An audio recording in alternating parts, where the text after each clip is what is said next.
Assalamualaikum warahmatullahi wabarakatuh. Perkenalkan, nama saya Nurul Alia, NIM 19016110. Di video kali ini, saya akan mempresentasikan atau menginformasikan mengenai periode 2000. Dan jadi, seperti video-video yang telah sebelumnya saya sajikan, bahwasanya pertama ini kita akan membahas mengenai latar belakang pada periode 2000. Pada periode 2000-an, muncul pengarang wanita yang umumnya menulis tentang pemikiran yang tajam dan bebas dengan ungkapan perasaan.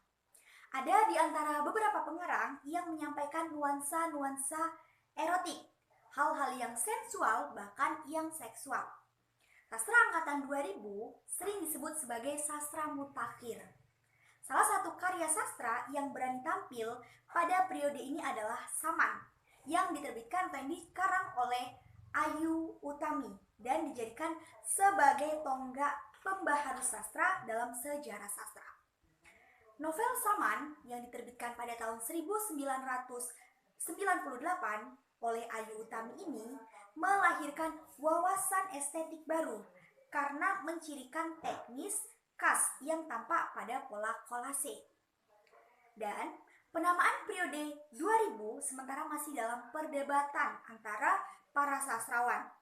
Nama angkatan dan periode masih dalam perundingan.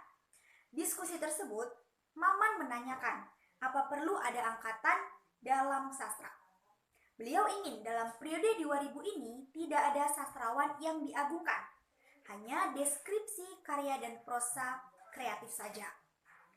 Perdebatan tentang perlu adanya angkatan atau tidak kembali hanya pada syarat angkatan, yakni yang pertama, perlu ada kelompok sastrawan sebagai pendukung angkatan. Yang kedua, untuk mendukung angkatan karya sastra itu harus inovatif, spesifik, kreatif, dan inspiratif. Periode 2000-an, karya sastranya itu sudah memiliki corak dalam puisi atau dalam prosa, drama, dan juga perfilman. Perkembangan sastra pada periode 2000-an ini telah menerapkan atau telah menampilkan bentuk-bentuk pikiran karya sastra yang beragam dan juga dengan tema yang beragam pula. Ini membuktikan bahwa karya sastra pada periode 2000 itu mengulangi atau mengalami perkembangan yang aktif dan juga perkembangan yang positif. Itu tadi mengenai latar belakang. Selanjutnya adalah pengarang dan karya sastra pada periode 2000-an. Pengarang dan karya sastra pada periode 2000-an itu sangat banyak. Tetapi dalam video kali ini kita akan menyampaikan beberapa pengarang dengan karya sastranya. Yang pertama ada Ayu Utami. Dengan Ayu Utami ini merupakan salah satu pengarang yang sangat populer pada tahun 2000-an. Dan beliau juga menerbitkan beragam karya sastra. Tapi yang akan kita tampilkan di sini adalah karya sastra pertamanya, yakni berjudul Saman, yang diterbitkan pada tahun 1998. Selanjutnya itu ada Habibur Rahman. Begitu juga dengan Habibur Rahman yang telah melahirkan berbagai karya-karyanya. Salah satu karyanya adalah Ayat-Ayat Cinta. Yang ketiga ada Raudal Tanjung Banua. Nah, Raudal Tanjung Banua seperti pengarang sebelumnya juga telah menerbitkan berbagai karangan, berbagai hasil karya sastranya. Salah satunya adalah Garis Tepi Seorang Lesbian. Dan yang keempat ada Andrea Hirata. Siapa yang tidak kenal dengan Andrea Hirata? Dia juga banyak sekali atau beliau banyak sekali menulis berbagai cerita.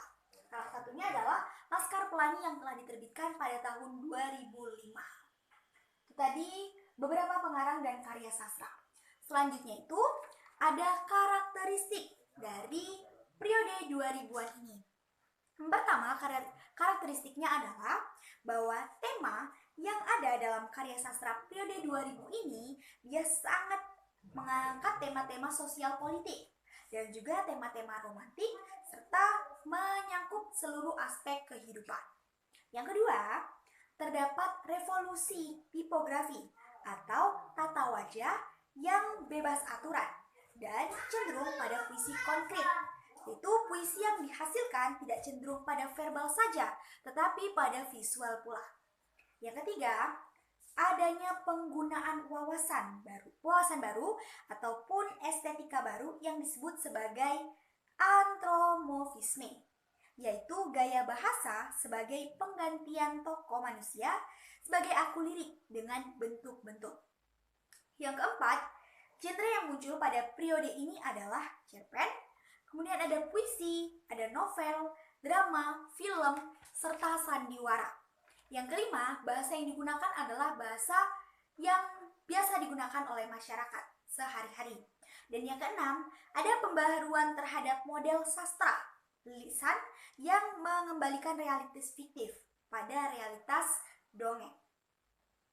Dan yang ketujuh atau yang terakhir, karya yang dihasilkan pada periode ini cenderung sangat vulgar. Namun tidak menutup kemungkinan bahwa pada periode 2000 ini juga banyak karya-karya Islami atau karya-karya religius yang telah diterbitkan. Salah satunya adalah Habibur Rahman yang telah menerbitkan berbagai karya-karya yang bersifat Islami. Dan tadi telah membahas mengenai latar belakang, pengarang dan karya sastra, dan juga karakteristik. Selanjutnya adalah karya penting pada periode 2000. Karya penting pada periode 2000-an ini adalah drama. Dan saat ini pementasan drama itu kian meningkat. Kita tahu bahwa ciri-ciri dari drama pada saat ini adalah yang pertama, improvisasi atau tanpa naskah. Yang kedua, itu gayanya dapat dijadikan dengan gaya jazz. Terus melodi itu ditentukan dulu, baru kemudian pemain berimprovisasi. Yang ketiga, cerita berdasarkan dongeng dan fantasi dan tidak berusaha untuk mendekati kenyataan. Yang keempat, gejala akting pantomim, gila-gilaan, adegan dan urutan itu tidak diperhatikan. Jadi mengenai karya penting dari periode 2000-an. Selanjutnya ada tren sastra periode 2000-an. Tren sastra periode 2000-an ini yang pertama ada sastrawangi. Sastrawangi ini maksudnya adalah kemunculan gejala baru itu yang sangat atau yang kontroversial dipicu oleh terbitnya karya-karya fiksi beraroma seksual dari tangan segelintir pengarang perempuan muda. Kemunculan ini ditandai oleh terbitnya beberapa novel seperti novel Saman karya Ayu Utami yang diterbitkan pada tahun 1998. Kemudian disusul juga oleh Larung karya Utami pula. Lalu ada Ode untuk Leopold von Sacher-Masoch yang diterbitkan oleh Dina Rahayu pada tahun 2002. Kemudian ada novel 7 musim setahun yang diterbitkan oleh Clara dan juga novel-novel lainnya.